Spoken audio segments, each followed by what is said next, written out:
just be a lot more persistent and consistent, really. I think that's one of the main things. People are not really consistent. If you want to achieve stuff, you have to go. Sometimes you have to do things on repetition over and over and over and over again before you see results.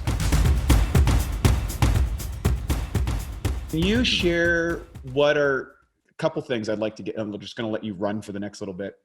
One, what are the foundational components that you think everybody should do if they want to get the most out of their physique? Like what are the principles that you live by? Number two, what would you say is maybe your top 3 hacks that you think make the most difference in your life? And then, that's number 2. And then number 3 would be, where do people find you? How do they get connected with you? What are you doing? Because I know you coach people and you're on Instagram, you're on Twitter. Please give us all the handles on how people can find you, reach out. And if they want to ask you questions or hire you and all that sort of stuff, if you can kind of unload that, that'd be awesome. Okay, cool. So I think with fitness, I think the main thing is probably consistency. I think a lot of people, they have this vision as to where they want to be, but I think they've got these slightly unrealistic ideas. Like they have maybe a certain amount of body fat and they want to achieve another type of body fat. They want to lower it by a very short period of time and they become demotivated. And that's another thing which I tend to talk about a lot about on my social media. And that is stop relying on motivation. Like when I train, most of the time I don't have motivation. Right. I just, do you know what I mean? That's a very good point. You don't feel like it, but you go do it. And then it kind of gets into it when you're there.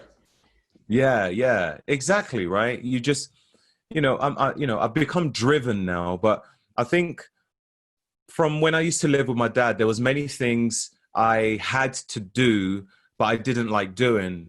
Like, he used to grow his own vegetables and I had to dig up like lots of the soil and I had to plant the seeds. And, when it was time to harvest, I had to get it all out. And, I hated doing it, but it was really rewarding afterwards when we had all this like organic crops, and it kind of like set me up for the future in thinking that, planning ahead and like knowing that it might be difficult initially, but you're going to reap the rewards afterwards. And stop having like real short-term goals, or stop having like a short-term vision, like, or being short-sighted, should I say, like, have real telephoto lens and see a bit further ahead. So just be a lot more persistent and consistent, really. I think that's one of the main things. People are not really consistent. If you want to achieve stuff, you have to go. Sometimes you have to do things on repetition over and over and over and over again before you see results. I think to summarize that, I love what Tony Robbins says. It's the difference between having goals versus standards. Standards are something that you hold for long periods of time. And obviously when you see someone with a physique like yours, that isn't a goal. That's a standard that you've set for yourself. That is, anything else is not acceptable. So that becomes the bench line versus someone who doesn't work out, doesn't exercise, doesn't eat junk food, or, we all have the same amount of time a day. It's just, what is the standards, which then changes your priorities, and then goals come out of those things, within those things. And I think a lot of people go at it with the goal, but don't set a standard, or don't really get the nuanced components of a long-term strategy. And this kind of hit and miss, 2 seconds of fame on Instagram. Yeah, that is such a valid point. Definitely. Yeah, I think like the standards in between that is almost like, how are you going to achieve that goal? You need to be within a certain standard. So you have to think about, your quality of sleep, the people that are around you as well, and the types of foods that you're buying. I'll do all these biohacks because they all work in synergy with each other. I don't do it because I always like it. It has to be done, for me to achieve that optimal fitness. So yeah, definitely standards. What was the next thing you said? Yeah, so a couple more things. So that was the number one thing about, just going and do it, not relying on motivation. A couple other things that you feel are essential for people to kind of have that next level of physique or health or vitality. Diet or exercise, which is most important? Definitely diet. I mean, I love exercise. Don't get me wrong. Like, I love exercise, but sometimes if I fall off the training for some time, if I'm okay with the diet, my body doesn't really respond in a bad way. My body is like, I'm able to maintain. But if I fall off the diet and I'm consistent with the training, it makes no difference. It will still, like, my head will fall apart, my gut, my body. Definitely diet. So I know it's difficult to get organic all the time, and I'd always suggest, if you can, try to get as much organic as possible. And if you eat meat, you know, grass-fed meat and you know, wild caught salmon and, you know, all that good stuff. But you know, if you can't, then at least try to eat as much natural, like, vegetables as you can. I would say more vegetables than fruits, and keep away from refined carbohydrates. If you're going to have some carbs, just maybe try and get a bit more through vegetables. I think that is sort of key, really. Like, loads and loads of vegetables, and, you know, some fatty vegetable, drizzle some extra virgin olive oil on it or something like that, and sprinkle some pink Himalayan salt, and, you know, make it taste a bit savory, you know. But the moment you start to, like, eat too much carbohydrates and you get used to that as your kind of satiety, then you really need to change your palate to another way of eating. Because people who tend to, you know, rely on carbohydrates and lots of refined and, you know, nutrient deficient carbohydrates, they're going to be a lot more prone to sicknesses. And this includes, like, people who are bodybuilders as well. You know, you just have to know how to, you know, have the carbs when you need it, but you don't necessarily need to have so much carbs all the time. I don't think it's necessary. Yeah, that's great. It's a great insight. Running out of time. I want to bring you back on the show. Where can people find you, connect with you, all that sort of stuff?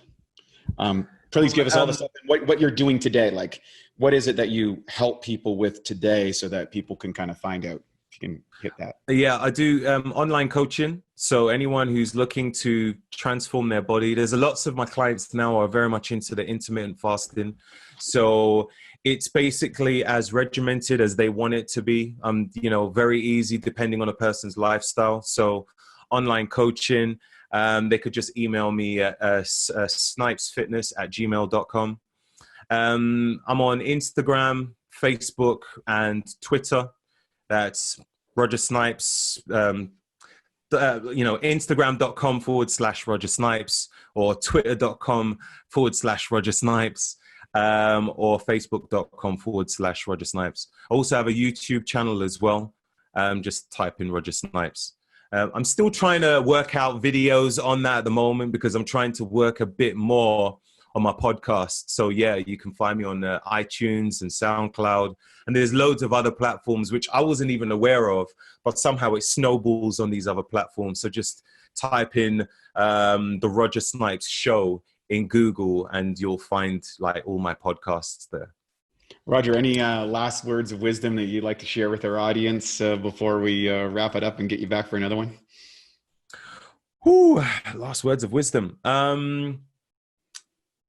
Man, like, I think, like, there was one thing that I learned from an audiobook by a guy called Brian Tracy a very long time ago. And it was, if it's to be, it's up to me. Now, there's so many things which I do in life because I know that no one else can do it for me. And there's so many things that is going to be so painful to do. But the moment you do it, it's such a gratifying feeling. The feelings of endorphins, serotonin, all the positive stuff. So just know that if you don't do it, it will never be done. But if you do it, there is a chance that you might win. Another saying to that is, it's better to try and fail than fail to try. So at least you have a chance if you give it a go. Beautifully said. I've actually used that. If it's to be, it's up to me. I use that mantra as well. I've done that many times, especially in areas where I wasn't that good. Roger, This has been amazing. I feel that we just opened up the book and started to get into the meat and potatoes. So we're going to bring you back at a new time. I want to thank you for taking the time today to share with our audience your insights. Please check out those Instagram handles, the YouTube channel. We have that. We'll load that up on the show links. This guy has got an extraordinary physique, but you're a beautiful human being. And I'm just so grateful that you've been out there with your nice, shining, bright self. Oh man, God bless you. Truly awesome health. So thanks for being here, and we'll see you again on the Awesome Health Show, everybody. Next week, next time, next day, take it to the next level, because if it's to be, it's up to me. Adopt that motto. I think it's a great one from Roger, and thanks so much, Dave, for being here today. God bless. Thank you.